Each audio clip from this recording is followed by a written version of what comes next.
Before I start this piece of terrain, I want to make sure that this build not only looks good, but also has some functionality to the actual game. This means that this rock has to be big enough to act as blocking terrain, and the crater needs to fit at least a full squad of orc boys, or other infantry. With those goals in mind, I'm ready to start the build. For the rock, I will be using a styrofoam dome that I bought at my local arts and crafts store. These aren't that hard to find, you could even find them at the dollar store. I will be using pink insulation foam as my base. What I'm doing here is drawing out a rough outline of the base, which is supposed to depict the crash landing site of the orc spaceship. Using my wire foam cutter, I'll cut along the outline of the piece and then shave down the base so that it doesn't rise up too far up from the board. Now that the piece was cut, I measured it out and I felt like I needed to add more depth to the rock, and so I took another styrofoam dome and cut off a piece of the bottom with a slight angle.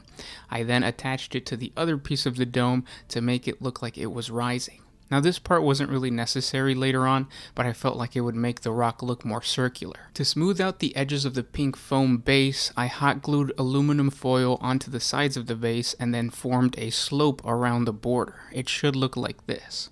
Once the border was glued, it was time to form the crater. I took the base back to the wire foam cutter and cut a thin border around the entire inside piece like so.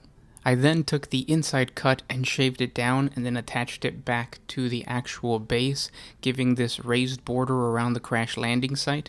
This will help me further the illusion that the rock tore a gash into the battlefield as it landed. Using the same aluminum foil technique as before, I hot glued the foil around the inside border and it formed this crater.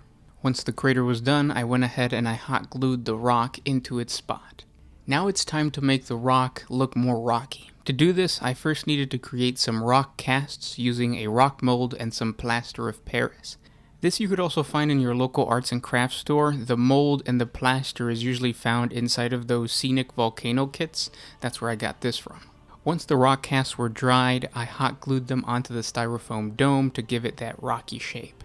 Now don't worry if there are gaps between the rocks, that's going to get fixed when we add Sculptamold. This product is part plaster and part paper mache. It works great when creating rough texture terrain. Just mix the water as instructed on the box, spray the foam dome with water to make sure that the Sculptamold sticks, and then apply it to the rock and kind of like work it around the entire piece. While the Sculptamold dries, I started to cut out some random pieces of scrap MDF board to act as like the ramshackled pieces of metal that the orcs usually attach to their vehicles. I tried my best to make these pieces all point in the same direction to give the illusion of movement, but as you can see, it's supposed to look chaotic. I also attached random pieces of corrugated cardboard to give off that scrap metal vibe. Next, it was time to attach the orc escape hatch. To do this, I took an old medicine tube and I cut out the lid. You can also do this with the old school mini M&Ms, if you guys remember those dispensers. It just works as like a door for the actual rock.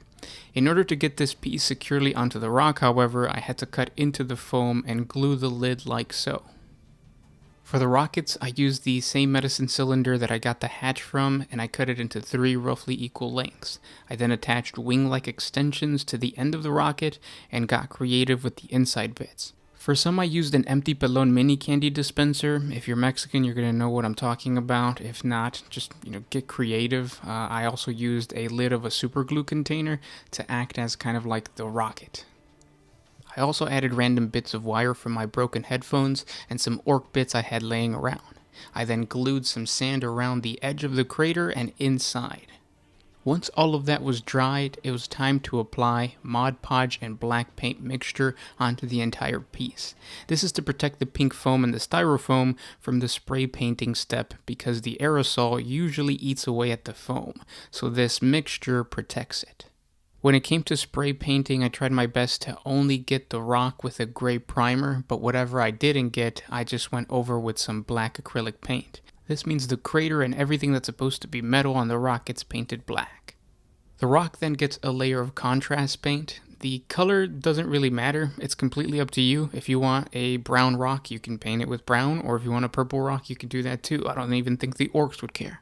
I then painted the wing bits with yellow because the majority of my orc army is bad moons and yellow represents their culture, and then the scrap pieces of metal got a metallic copper and a light dry brush of metallic silver.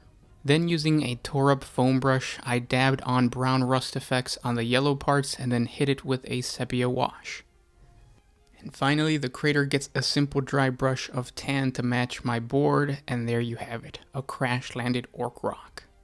I hope you guys enjoyed this video. If you guys have suggestions for any other topics of 40K that you guys would like us to cover, just let me know what it is in the comment section below. And if you guys enjoy this type of content, please share with your friends on Facebook, hit the like button, comment down in the comment section below to tell the YouTube gods that you want to see more of this type of content. It just helps out the channel as well. We also have a Patreon link down in the description below. And like I said, I really want to get into more terrain builds just because I got that, that drive, that inspiration to build stuff. So subscribe to the channel and let me know what you guys want to see. Thank you guys so much for listening, and I'll talk to you tomorrow. This was Gershwin with One Mind Syndicate signing out. Oh,